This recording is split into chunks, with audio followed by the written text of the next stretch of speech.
So hello everyone, আজি আমি discuss কৰিম ক্লাস 10ৰ most important তোমালোকৰ road map. তোমালোকে মে আজি 21 তাৰিখৰ পৰা নেক্সট তোমালোকৰ যেতিয়া HSLC এক্সাম হ'ব তেতিয়ালৈ তোমালোকে কেনেদৰে আগবাঢ়িবা যাতে ভাল এটা স্কোৰ কৰিব পাৰা বিকজ ৰেন্ডমলি পঢ়িলে নহব অলৰেডি তোমালোকে গম পাইছা যে এবাৰ যোনবোৰ কোৱেশ্চনছ পেপাৰখিনি আছিলে অকমান ট্ৰিকি টাইপ আছিলে কিছুমান কোৱেশ্চন এনেকুৱা আছিল বহুত তোমালোকে ভাবিবলগীয়া আছিল হায়াৰ অৰ্ডাৰ থিংকিং কোৱেশ্চনো বহুত আছিলে সো সেইটো হিচাপে আমি নিজৰ প্ৰেক্টিছটো কৰিব লাগিব হনে এতিয়া তোমালোকে মে মাহৰ পৰা তোমালোকৰ নেক্সট যেতিয়া এক্সাম হ'ব HSLC তোমালোকে কেনেদৰে পঢ়িবা যাতে স্কোৰ তোমালোকে বুষ্ট আপ কৰিব পাৰা তোমালোকে এতিয়া যিমান পাই আছা ফাৰ্ষ্ট ইউনিট টেষ্টত যিমান পাইছা তাতকৈ যদি তোমালোকে মাৰ্কছ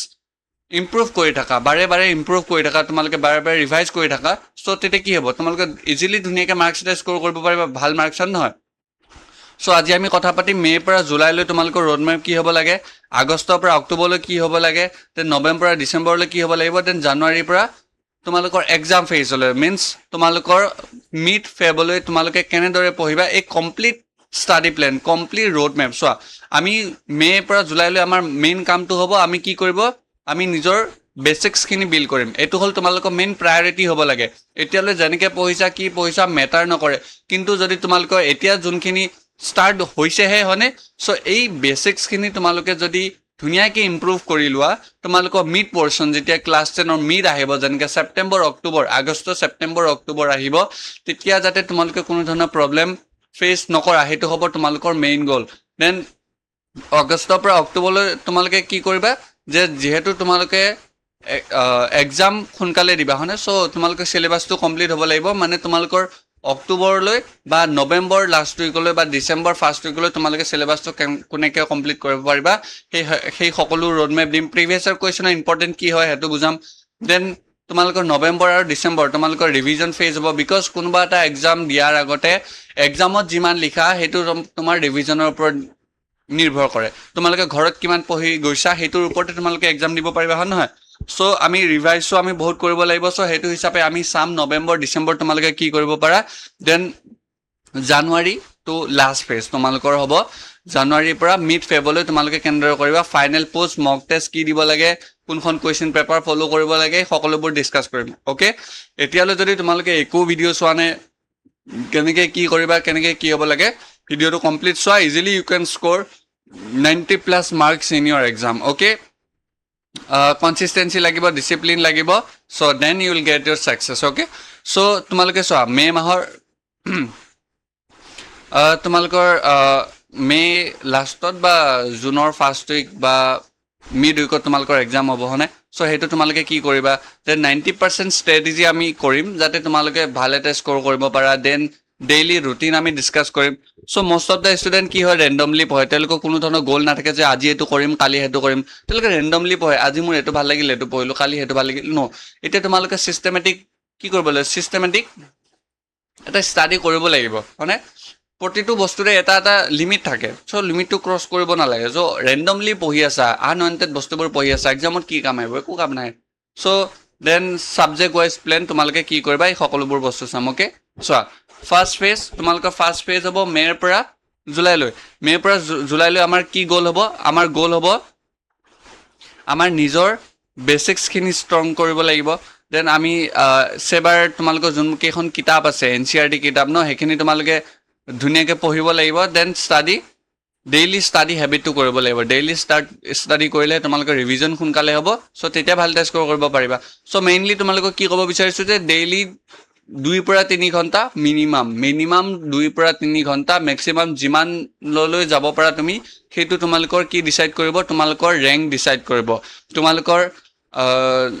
নেক্সট তোমালোকে কোন কেইখন স্কুলত বা কোন কেইখন কলেজত এডমিশ্যন ল'বা সেইটো ডিচাইড কৰিব তোমালোকে কিমান এতিয়াৰ পৰাই যি জান লগাব জানা সেইটোৰ ওপৰত ডিপেণ্ড কৰিব অ'কে দেন তোমালোকে মেথছ আৰু ছায়েন্সৰ কাৰণে ডেইলি পঢ়িবা সিহঁতে কুৱেশ্যন প্ৰেক্টিছ কৰিবা যিহেতু MCQ আহে MCQ প্ৰেক্টিছ কৰিবা দেন লিটাৰেচাৰ তোমালোকৰ ইংলিছ আৰু আছামিছৰ কাৰণে ৰাইটিং প্ৰেক্টিছটো এতিয়াৰ পৰা কৰিবা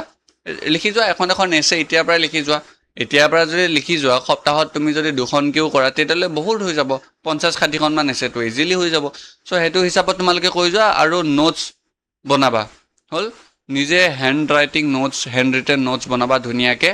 যাতে লাষ্ট টাইম ৰিভিজন কৰোঁতে তোমালোকৰ ইজি হয় চ' একেটা পইণ্ট মনত ৰাখিবা যে মে'ৰ পৰা জুলাইলৈ আমি কি কৰিম নিজৰ বেচিক্সখিনি কমপ্লিট কৰিম অ'কে দেন হ'ব ফেজ টুত হ'ব আমাৰ আগষ্টৰ পৰা অক্টোবৰ মাহলৈ আমাৰ মেইন গ'ল কি হ'ব main goal is to complete the syllabus October বা November first week November last বা ডিচেম্বৰ ফাৰ্ষ্ট হ'ল এইকেইটাত হ'ব আমাৰ মেইন গ'ল হ'ব আমাৰ নিজৰ চিলেবাছটো কমপ্লিট কৰা অ'কে তাৰপিছত আমি কি কৰিম প্ৰিভিয়াছ ইয়াৰ কুৱেশ্যন সেইবোৰ কৰিম প্ৰিভিয়াছ ইয়াৰ কুৱেশ্যন তোমালোকে যোনকেইটা চেপ্টাৰ কৰি গৈছা এতিয়ালৈ সেইকেইটা জল্দি কৰি যাবা দেন ইউনিট টেষ্ট চিৰিজ তোমালোকে প্ৰতিটো ইউনিটৰ ধৰি লোৱা 2-3টা চেপ্টাৰৰ মেজৰ টেষ্ট দিলা 2-3টা চেপ্টাৰ লগ লাগি পেলাই এটা টেষ্ট দিলা হ'ল তাৰপিছত আকৌ 3-4টা চেপ্টাৰ লগ লগাই পেলাই এটা টেষ্ট দিলা চ' এনেকুৱা ধৰণৰ তোমালোকে মেজৰ টেষ্ট দিব লাগিব তেতিয়াহে ভাল গম পাবা যে কেনেকুৱা ধৰণৰ কুৱেশ্যনছ আহি আছে চ' মেইনলি আমাৰ চিলেবাছ কমপ্লিশ্যন এইখিনিতে হ'ব লাগিব দেন নৱেম্বৰ আৰু ডিচেম্বৰ তোমালোকৰ মেইন গ'ল কি হ'ব ৰিভিজন কৰা চিলেবাছ কমপ্লিট হৈ গ'ল দেন ৰিভিজন কৰিম ইম্পৰ্টেণ্ট কুৱেশ্যনছ কৰিম এণ্ড ৰাইটিং প্ৰেক্টিছ কৰিম আৰু তোমালোকে কোনো ধৰণৰ কমন কুৱেশ্যনৰ পাল্লাত নপৰিবা বিকজ কমন কুৱেশ্যনছ এতিয়া তুমি প্ৰেডিক্ট কৰিব নোৱাৰা যেতিয়া আমি দিছিলোঁ আমাৰ টাইমত কি হৈছিলে যে মেক্সিমাম কুৱেশ্যন মানে এটা কনচেপ্টতে ৰিপিট হৈ থাকে ন চ' তেতিয়া মানে ক'ব পাৰি যে এনেকুৱা ধৰণৰ কুৱেশ্যনছ আহিব পাৰে কিন্তু এতিয়াতো কমপ্লিটলি তোমালোকৰ পেটাৰ্ণটোৱেই চেঞ্জ হৈ গ'ল MCQ আহে চ' MCQ হিচাপত ক'ৰ পৰা কি কুৱেশ্যন আহে আমিতো ক'ব নোৱাৰোঁ হয় নহয় চ' আমি জানিব লাগিব যে কোনকেইটা কুৱেশ্যনছ কেনেকৈ আহিব পাৰে তোমালোকৰ প্ৰতিটো NCERT লাইনৰ পৰা এটা কুৱেশ্যনছ হ'ব পাৰে এই সকলোবোৰ বস্তু আমি জানিব লাগিব অ'কে দেন আমি কি কৰিম নৱেম্বৰ ডিচেম্বৰৰ চেম্পল পেপাৰ আৰম্ভ কৰি দিম যে টেষ্ট পেপাৰ হওক বা তোমালোকৰ টিউশ্যন ছাৰে বা স্কুলত দিয়া যদি কোনোবা চেম্পল পেপাৰ আছে বা স্কুলৰ এক্সামবোৰ সেইবোৰ আমি কি কৰিম কুৱেশ্যন প্ৰেক্টিছ কৰিম দেন ফৰ্মুলা ৰিভাইজ কৰিম যিমানবোৰ ফৰ্মুলা আছে ফৰ্মুলা শ্বীট বনাবা তাৰ ৰিভাইজ কৰিবা দেন আছামিজ আৰু ইংলিছৰ কাৰণে ৰাইটিং প্ৰেক্টিছ সেইখিনি সঘনাই কৰিবা সেইটো টাইমত নৱেম্বৰ আৰু ডিচেম্বৰ টাইমত অ'কে দেন জানুৱাৰীৰ পৰা এক্সামলৈ আমাৰ মেইন গ'লটো কি হ'ব hour main goal is to do mock test আমি মক টেষ্ট দিম হ'ল টেষ্ট পেপাৰৰ পৰা এখন উঠাই পেলাই দি দিলা বোলে মৰিগাঁও ডিষ্ট্ৰিক্টৰ দি দিলা যে গোলাঘাটৰ দি দিলা তাৰপিছতে বা কামৰূপ মেট্ৰ' কামৰূপ ৰুৰেল চ' তাৰ পৰা দি দিলা সেনেকৈ হ'ব লাগিব দেন উইক চেপ্টাৰ্ছ কুৱেশ্যনখিনি কৰিলা কুৱেশ্যনখিনি কৰাৰ পিছত তোমালোকৰ এনেকুৱা এটা পইণ্ট কিছুমান আহি যাব যোনবোৰ বস্তু তোমালোকে কৰিব নোৱাৰা সেইটো হ'ব তোমালোকৰ উইক টপিক চ' সেই উইক টপিক বা উইক চেপ্টাৰটো আমি কি কৰিব লাগিব ফিক্স কৰিব লাগিব যে কি মই পোহৰ চেপ্টাৰটোৰ বোলে মোৰ টান লাগি আছে চ' সেইটো মোৰ কি হ'ব main goal is to do মই ৰিভাইজ কৰিম আকৌ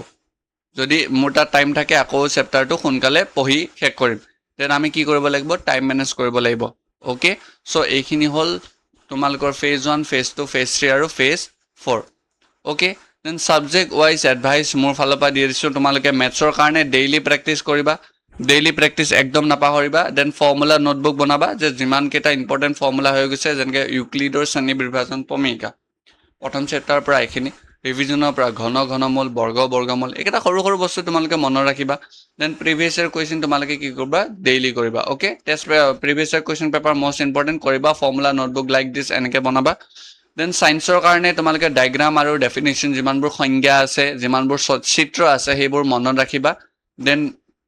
পোহৰ হওক বা কিছুমান চেপ্টাৰ যোনকেইটা নিউমেৰিকেল আহে বা যোনকেইটা কুৱেশ্যনছ অংক কৰিবলগীয়া আহে বিজ্ঞানত চ' সেইকেইটা বস্তু আমি ধুনীয়াকৈ কৰিব লাগিব আৰু চিত্ৰবোৰ মনত ৰাখিবা দেন ৰাসায়নিক বিক্ৰিয়া সমীকৰণৰ সেইবোৰ কেমিকেল ৰিয়েকশ্যন মানে ৰাসায়নিক বিক্ৰিয়া কেনেকৈ হয় কি হয় সন্তুলিত কেনেকৈ কৰিম এই সকলোবোৰ বস্তু জানিব লাগিব দেন ছ'চিয়েল ছায়েন্সৰ কাৰণে আমি কি কৰিম মেপছ ডেটছ আৰু হেডিংছ সেইবোৰ আমি মনত ৰাখিম মষ্ট ইম্পৰ্টেণ্টলি তোমালোকে ইণ্ডিয়াৰ মেপখন ভালদৰে চাবা অ'কে ইম্পৰ্টেণ্ট ডেটছ হেডিংছ তাৰপিছতে কুৱেশ্যন প্ৰেক্টিছ অ'কে চ' এইবোৰ বস্তু তোমালোকে ধুনীয়াকৈ মনত ৰাখিবা দেন ইংলিছ আৰু আছামিছৰ কাৰণে তোমালোকে কি কৰিব লাগিব বুলি ক'লোঁ ৰাইটিং প্ৰেক্টিছ এতিয়াৰ পৰা কৰি যাবা গ্ৰামাৰ প্ৰেক্টিছ কৰিব লাগিব এতিয়াৰ পৰা কৰি যাবা ৰাইটিং প্ৰেক্টিছ গ্ৰামাৰ ৰুলছ এইবোৰ সকলোবোৰ বস্তু ধুনীয়াকৈ চাই যাবা এক্সামত লিখাও কিছুমান টেকনিক থাকে হয়নে চ' এক্সামত তোমালোকে পইণ্ট ৱাইজ লিখিব ট্ৰাই কৰিবা লাইক দিছ পইণ্ট ৱাইজ লিখিব ট্ৰাই কৰিবা যাতে টিচাৰৰ ওপৰত ইম্প্ৰেশ্যনটো বাঢ়ে অ'কে কনচিষ্টেঞ্চি আৰু প্ৰেক্টিছ যদি ডেইলি তোমালোকে কৰি থাকা প্ৰেক্টিছ কৰি থাকা ধুনীয়াকৈ ছাকচেছ পাবাই এইটো 100% sure and what should be your daily routine কি হোৱা উচিত যে তোমালোকে ৰাতিপুৱা 5টামান বজাত উঠি পেলাই তোমালোকে ৱেক আপ কৰিলা ইম্পৰ্টেণ্ট টপিকছ হোমৱৰ্কছ এইবোৰ কৰিলা দেন ডিফিকাল্ট টপিক যিহেতু মৰ্ণিং আমাৰ মাইণ্ডটো ফ্ৰেছ থাকে চ' আমি ট্ৰাই কৰিম যে ডিফিকাল্ট বস্তুখিনি আমি ৰাতিপুৱাই কমপ্লিট কৰিবৰ কাৰণে অ'কে দেন স্কুল গ'লোঁ হ'ল স্কুলত ধুনীয়াকৈ ক্লাছ এটেণ্ড কৰিছোঁ, ক্লাছত যি কৰিব দিছে ধুনীয়াকৈ কৰিছোঁ, ক্লাছত নোটছ বনাইছোঁ, কিবা ডাউট থাকিলে ডাউট সুধিছোঁ, এইখিনি বস্তু কৰিবা। স্কুলত এনে যাই থকা নাই নহয়, 6 ঘণ্টা দি আছা তোমালোকে স্কুলক। চ' স্কুলৰ সেই 6 ঘণ্টাৰ তোমালোকে নিজেও ভেলু কৰিব লাগিব, হয় নহয়? কিবা বুজা নাই সোধা, বিকজ এইবোৰ পিছলৈ তোমালোকে ৰিগ্ৰেট কৰিবা যে কিয় নুসুধিলোঁ। কেতিয়াবা এনেকুৱা হৈ যায় যে যেতিয়া তুমি ডাঙৰ হৈ যাবা, 11, 12 হৈ যাবা, বহুত এনেকুৱা কনচেপ্ট আছে যোনবোৰ তোমালোকে নোৱাৰিবা। চ' সেইবোৰ বস্তু এনেকুৱা লাগে যে যদি মই 9, 10তে শিকি আহিলোঁ হয়, এতিয়া মোৰ ইমান হাৰ্ড নালাগিলে। এই সকলোবোৰ বস্তু সৰু সৰু বস্তু কিন্তু মনত ৰাখিবলগীয়া। দেন 4টাৰ পৰা 7টা স্কুলৰ পৰা আহিলা, স্কুলৰ পৰা অহাৰ পিছত আমাৰ ভাগৰুৱা হৈ যাওঁ হয়নে? চ' সেইটো টাইমত তোমালোকে কি কৰিবা, মেথছ প্ৰেক্টিচ কৰিবা, নিউমেৰিকেল ছল্ভ কৰিবা, ডায়েগ্ৰাম আঁকিবা, বা দেন আণ্ডাৰষ্টেণ্ড যোনবোৰ তোমালোকৰ সৰু সৰু টপিকছ থাকে সেইবোৰ আমি কৰিম। দেন 8:30 পৰা 10:30লৈ আমাৰ কি হ'ব, নাইট ৰিভিজন। আমি ৰিভাইজ যিমানখিনি কৰিলোঁ গোটেইখিনি কৰিব লাগিব। Then important points, important definition এইখিনি সকলোবোৰ কৰিব লাগিব। আৰু নেক্সট ডে আমি কি পঢ়িম সেইটো মষ্ট ইম্পৰ্টেণ্টলি আমি প্লেন কৰিম যে আজি মই ইমানখিনি টপিক পঢ়িম, কালি মই সিমানখিনি টপিক পঢ়িম, আমি সেইটো কৰিব লাগিব। And most importantly this is mobile control. তোমালোকে বহুত মোবাইল চোৱা, চ' তোমালোকে মোবাইল ষ্টাডি টাইমততো ভুলতো ব্যৱহাৰ নকৰিবা। মোবাইল চলাব তোমালোকে বহুত টাইম পাবা, কিন্তু এতিয়া যোনটো গল্ডেন অপৰচুনিটি আছে তোমালোকৰ তাত, সেইখিনি গ্ৰেপ কৰা, সেইখিনি বস্তু তোমালোকে ধৰি ৰাখা, আৰু যাতে ভাল এটা স্ক'ৰ কৰিব পাৰা। দেন মোবাইল যিমান টিপা তোমাক কোনো ক'বলৈ নাই। এটলিষ্ট তোমালোকে এই 7-8 মাহ ধুনীয়াকৈ পঢ়া, আৰু 7-8 মাহ কেনেকৈ নাইকিয়া হৈ যাব তোমালোকে গমো নহ'বা। চ' ভালদৰে পঢ়া, টাইম আছে হয়নে? So' use mobile only for study, only ষ্টাডিৰ কাৰণে। ইনষ্টাগ্ৰাম, ফেচবুক এইবোৰৰ কাৰণে তোমালোকে এইবোৰ নকৰিবা, মানে নুখুলিবা বৰ্তমানৰ 7-8 মাহ। অকণমান ষ্টপ দিয়া, নিজৰ পঢ়াখিনি অকণমান হেৰি কৰা। যদি ইউটিউবত তোমালোকে কাৰোবাৰ পঢ়া ভিডিঅ' চোৱা, চ' পঢ়া ভিডিঅ'ছবোৰ চালে সেইকেইটা অনলি চেনেলকেইটাত ছাবস্ক্ৰাইব কৰি ৰখাবা, যোনকেইটা ইনফৰ্মেটিভ ভিডিঅ' দিয়ে তোমালোকক হয়নে? And stay away from social media. Social মিডিয়াৰ পৰা দূৰত থাকিবা। আজি কিবা এটা হৈছে, কালি কিবা এটা হৈছে, মেটাৰ নকৰে। এক্সাম তোমালোকৰ হ'বই হ'ব অহা বছৰ। হ'ল, সেই এটা নিউজৰ কাৰণে তোমালোকৰ এক্সাম ৰৈ নাযায়। চ' এইটো মনত ৰাখিবা, ডিষ্ট্ৰেকশ্যন টুডে, ৰিগ্ৰেট টুমৰো। এতিয়া যদি ডিষ্ট্ৰেকশ্যনখিনি লৈ লোৱা, অহাকালিলৈ তোমালোকে ৰিগ্ৰেট কৰিবাই। আজি এদিন নহয় এদিন ৰিগ্ৰেট কৰিবা। চ' এতিয়া গল্ডেন অপৰচুনিটি আছে তোমালোকৰ তাত। কনচিষ্টেণ্টলি পঢ়া, যাতে ভাল এটা স্ক'ৰ কৰিব পাৰা। কনচিষ্টেঞ্চি ইজ দ্য কি। হ'ল, চ' তোমালোকে একদম যোনকেইখন ৰুটিন বনাইছে, যদি নিজেও বনাইছা, সেইখন ৰুটিন ডেইলি ফ'ল' কৰিবা। Then small steps every day, big results. Okay, সৰু সৰু ষ্টেপ লোৱা, লাষ্টত এটা যি আশা কৰিছা, যি পাম বুলি ভাবিছা, ধুনীয়াকৈ পাবা। টেনশ্যন ল'বলগীয়া একো নাই। Okay, don't break the chain. যোনটো তোমালোকে চেইনত পঢ়ি আছা যে 5টা বজাত উঠি পেলাই 11টা বজাত শুই আছা, চ' সেইটো ব্ৰেক নকৰিবা। যদি 12টাৰ পৰা 6টাত কৰিছা তেনেকুৱাকৈ, চ' সেইটো কৰি থাকা, ব্ৰেক নকৰিবা কেতিয়াও। অ'কে, দেন নিজৰ ওপৰত বিলিভ ৰাখিবা। And most importantly consistency maintain কৰিবা। অ'কে, ডেইলি যদি পঢ়া তুমি ধুনীয়াকৈ, তোমালোকে ডেইলি 3-4 ঘণ্টাকৈ পঢ়িলে লাষ্টলৈ তোমালোকে 7-8 ঘণ্টা পঢ়াৰ কোনো প্ৰয়োজন নাই। অলদো তোমাৰ তাত লাষ্টলৈ বহুত টাইম থাকিব, তোমাৰ লাগিব যে মই এইখিনিতো কমপ্লিটেই কৰিলোঁ। চ' এতিয়াৰ পৰা অলপ অলপ পঢ়ি যোৱা, যাতে লাষ্টলৈ তোমালোকে গোটেই বস্তুখিনি একেলগে পঢ়িবলগীয়া নহয়। It's not about perfect routine, it's all about consistent routine. এখন ৰুটিন ফ'ল' কৰিলেই নহ'ব। সেই ৰুটিনখন তোমালোকে কেনেদৰে ভালদৰে ফ'ল' কৰি আছা, কেনেকৈ কনচিষ্টেণ্টলি ফ'ল' কৰি আছা, সেইটোৰ ওপৰত নিৰ্ভৰ কৰে। অ'কে, চ' মোৰ ফালৰ পৰা এটাই কৈছোঁ, এতিয়াও টাইম আছে, ধুনীয়াকৈ পঢ়া। এতিয়ালৈ যদি একো পঢ়াও নাই, টাইম আছে, ধুনীয়াকৈ পঢ়ি যোৱা। এণ্ড ভিডিঅ'টো যদি ভাল লাগিছে লাইক কৰিবা, শ্বেয়াৰ কৰিবা, ছাবস্ক্ৰাইব কৰিবা। ঠিক আছে, থেংক ইউ।